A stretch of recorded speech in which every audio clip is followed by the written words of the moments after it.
betapa yang lama menjadi singkat. Ternyata keimanan lampaui logik insan dan as-siddiq telah membuktikan.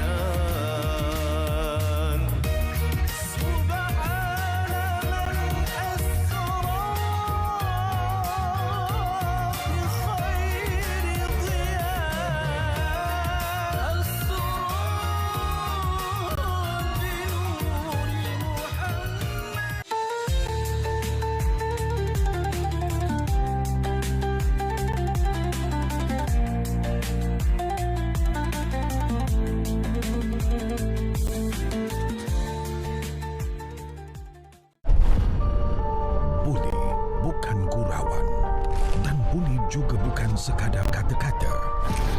Ia mampu mematahkan semangat. Apa yang hancur bukan sahaja hati, tetapi juga harapan. Jika anda nampak, jika anda adalah mangsa, laporkan segera. Hentikan buli, hentikan tragedi. Simptom-simptom microsleep. Tersengguk-sengguk, mata terkebil-kebil, kelopak mata semakin tertutup atau kuyu. Lupa kejadian.